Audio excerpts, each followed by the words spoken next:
হাজারো ছাত্র জনতার সীমাহীন আত্মত্যাগ আর তেজদীপ্ত সাহসী ভূমিকার কারণে মাফিয়া চক্রের পলায়ন এবং পতনের পর বর্তমানে বাংলাদেশ আবার এক বিপুল সম্ভাবনার দ্বার প্রান্তে দাঁড়িয়েছে। আমাদের সকলকে খেয়াল রাখতে হবে কোনো হঠকারী সিদ্ধান্তের কারণে যাতে গণ অভ্যুত্থানের আকাঙ্ক্ষা বিনষ্ট হবার পরিস্থিতি সৃষ্টি না হয়। এ ব্যাপারে ছাত্রদলের প্রতিটি নেতাকর্মীকে সতর্ক এবং সজাগ থাকতে হবে। মনে রাখা দরকার, লোভ বা লাভের ঊর্ধ্বে উঠে ভবিষ্যৎ প্রজন্মের জন্য একটি নিরাপদ এবং স্বাবলম্বী বাংলাদেশ গড়তে বিশেষ করে ছাত্র তরুণদের ভূমিকা অপরিসীম। বাংলাদেশকে আন্তর্জাতিক বিশ্বে একটি কার্যকর এবং প্রভাবশালী রাষ্ট্রের ভূমিকায় দেখতে চাইলে, বাংলাদেশ নামক রাষ্ট্রের একজন মর্যাদাবান নাগরিক হিসেবে বেঁচে থাকতে চাইলে জ্ঞানভিত্তিক সমাজ ও রাষ্ট্র গঠনের কোনোই বিকল্প নেই।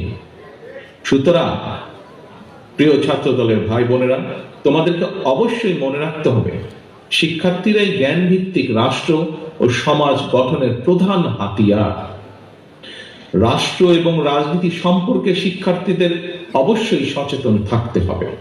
তবে শিক্ষার্থী হিসাবে তোমাদের প্রথম এবং প্রধান লক্ষ্য হতে হবে লেখাপড়া, লেখাপড়া এবং লেখাপড়া। প্রিয় ছাত্রছাত্রী ভাই বোনেরা, দেশকে তাবেদার রাষ্ট্রে পরিণত করে রাখতে পলাতক স্বৈরাচার গত ১.৫ দশকে দেশের রাষ্ট্র ব্যবস্থা, শিক্ষা ব্যবস্থা প্রায় ধ্বংস করে দিয়েছিল। এটি ছিল দেশকে অকার্যকর রাষ্ট্রে পরিণত করা একটি সুদূর প্রসারী ষড়যন্ত্রের অংশ।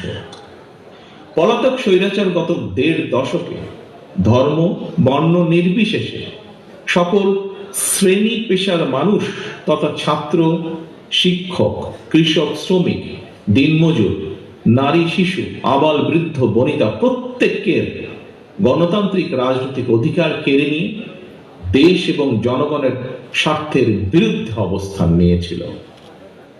ফলে ব্যক্তি থেকে সংগঠন তথা বাংলাদেশের পক্ষের প্রতিটি রাজনৈতিক দলের সামনেই দেশ এবং জনগণের কল্যাণে নেওয়া তাদের নিজ নিজ রাজনৈতিক আদর্শ, লক্ষ্য কিংবা কর্মসূচি বাস্তবায়নের পলাতক স্বৈরাচারী ছিল প্রধান বাধা।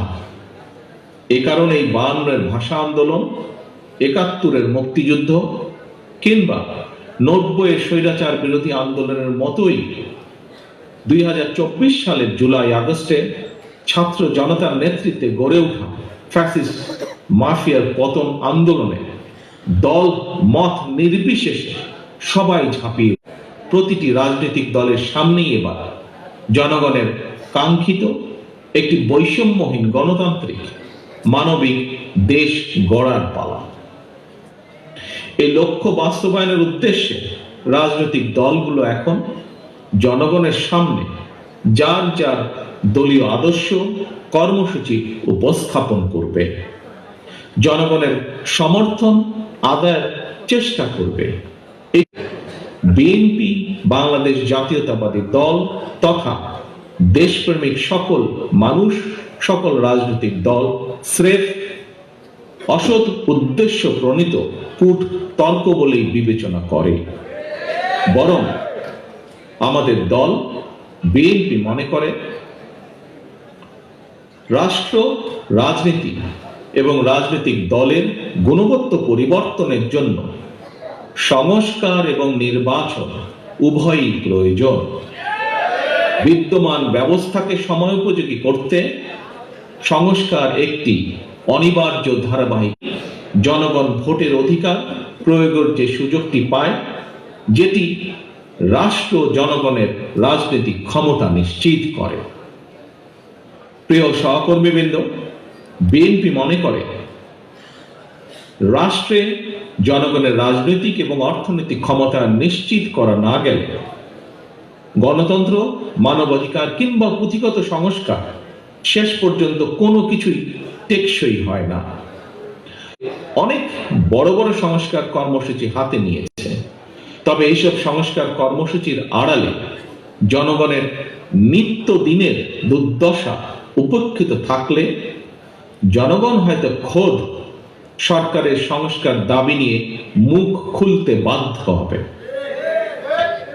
ইতিমধ্যেই জনগণের মনে প্রশ্ন উঠেছে, পলাতক স্বৈরাচারের এই কথাটির উপর জোর দিতে চায়, সেটি হলো অন্তর্বর্তীকালীন সরকার তাদের সংস্কার কিংবা গৃহীত পরিকল্পনায় অগ্রাধিকার নির্ধারণের ব্যর্থতার পরিচয় দিলে ষড়যন্ত্রকারীরা 2024 সালের গণ অভ্যুত্থানের স্পিরিট বিনষ্ট করার সুযোগ নেবে। এরই মধ্যে তারা একাধিকবার দেশে অস্থিতিশীল পরিবেশ তৈরির অপচেষ্টা চালিয়েছে।